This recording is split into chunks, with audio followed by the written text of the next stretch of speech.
Hey makers, it's Mel. Today I'm going to show you how to make some magical, mystical mineral candles.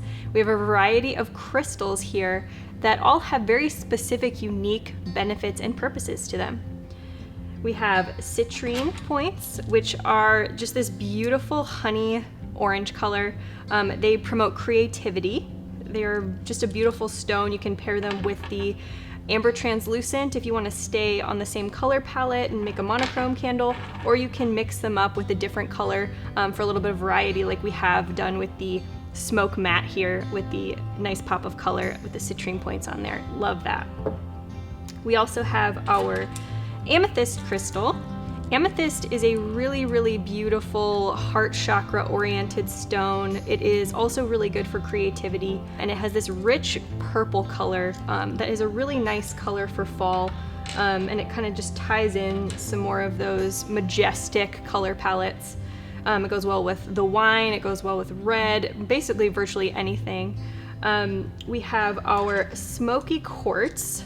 Smoky Quartz has this really fun kind of medieval look to it. It has like this kind of gray smoky color.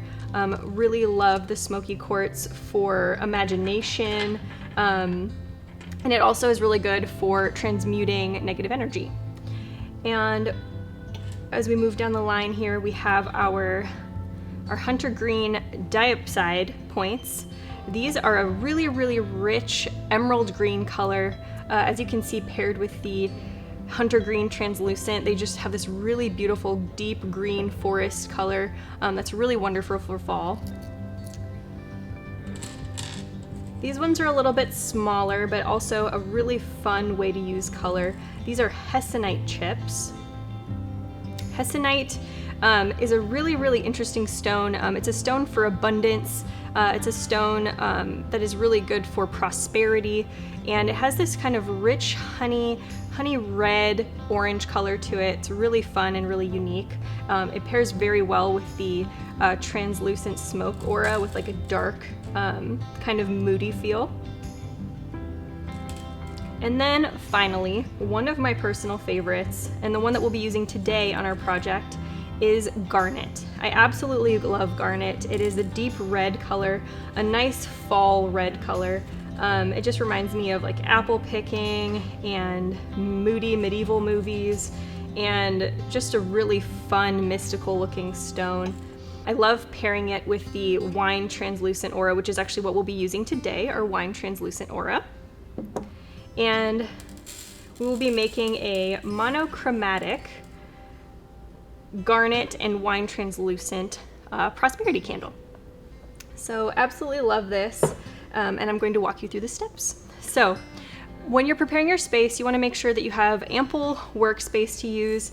If you're prone to spills and things, you want to make sure you lay some paper down or a drop sheet, whatever you like to use in your space. We're going to be utilizing our wine translucent aura today. It has this rich deep red color. We're going to be using our garnet crystals. Absolutely love the garnet crystals.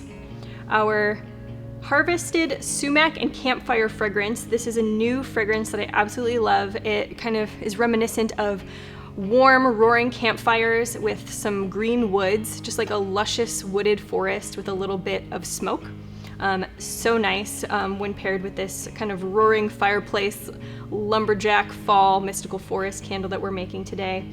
We're going to be utilizing our single ply crackling wick. This is a 0.03 crackling wick in the 0.625 width. And we are going to be using some wick stickers, a wick clip. You're going to be utilizing the hemp soy wax, which is a blend of hemp, coconut, and soy waxes. It's super creamy, has excellent adhesion and fragrance throw, and holds 9 to 11% fragrance load very easily. We are going to be using a 10% fragrance load with our fragrance today. So to get started, you want to make sure that you've assembled your double boiler. If you haven't already, or you have a wax melter, you want to get that set up and make sure that that's going. And we're going to go ahead and take our vessel here, and we're going to assemble our wick. You're just going to take the edge of your wick clip and rock the wick into your wick clip. And then once that's assembled, you're going to take your wick sticker and adhere it to the bottom of your wick clip. just like that.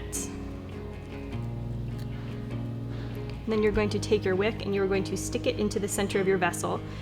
This takes a little bit of eyeballing, it takes a little bit of practice. For those of you who've been doing it for a long time, you have your flow, but don't worry if it's a little off center, but just get as close to the center as possible. And once you have your wick into the center of your vessel, you can go ahead and prepare your wax. So again, we're going to be using our hemp soy wax. It's a really wonderful, rich, creamy wax. We're going to be using 11 ounces of wax here. I've gone ahead and pre-measured. It's about 0.905 pounds of solid wax that will turn into about 11 ounces of liquid wax. So I'm going to go ahead and put that in my pouring pitcher here and get this melting. Once you have your wax melting, you're going to go ahead and measure your fragrance. I'm going to utilize one of our small pouring pitchers here on our scale. We're going to turn the scale on, and then we're going to go ahead and put our pouring pitcher on here to measure and tare the scale so it removes the weight of the pouring pitcher. And then I'm going to go ahead and measure my fragrance. We're going to be using 1.1 ounce of fragrance, which is approximately a 10% fragrance load for our 11 ounce candle. So I'm going to go ahead and measure that here until it's 1.1 ounces of fragrance. Perfect. I just love that smell. I love campfire smell, and this just like brings me back to all of the fall feels. So now that we have our fragrance measured, the wax should be between 150 to 160 degrees Fahrenheit for mix and pour.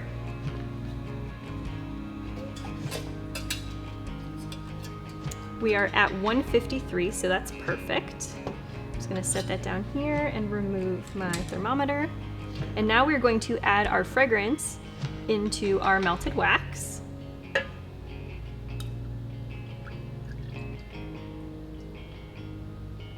And then you're going to take a bamboo mixing spoon or whatever you like to stir with, and we're going to stir for 2 minutes. You get to enjoy that lovely fragrance.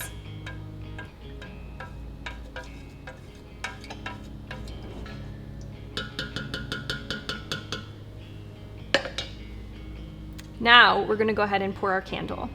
You want to make sure that when you pour your candle that you do not pour over the wick. You want to pour on the side of the wick, and you want to leave approximately a ½ inch at the top of your vessel to make sure that the candle doesn't overflow when it starts burning. It's just the standard safety height for you to pour your candles. We have our candle here now. And so this is where the fun part comes in. Once your candle has solidified, you can go ahead and trim your wick to 0.2 inches or 3/16 inch above the wax, and it will come out looking like this. So once your candle has fully solidified, you can then take your handy dandy heat gun here and heat gun the top and decorate with whatever crystals you like. So I'm just gonna go ahead and heat gun the top here.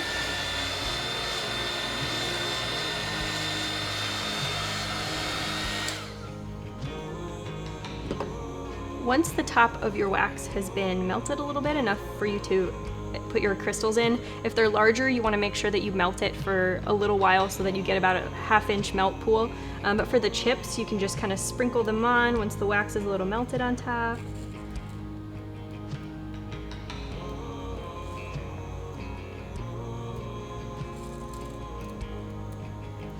And voila! You have a majestic crystal candle.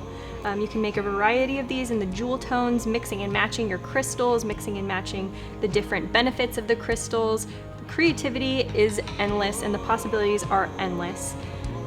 So thank you for watching. If you liked this project and you want to see more, go ahead and like and subscribe to our channel to stay in the know for all the latest makers, tips, and tricks. Happy making!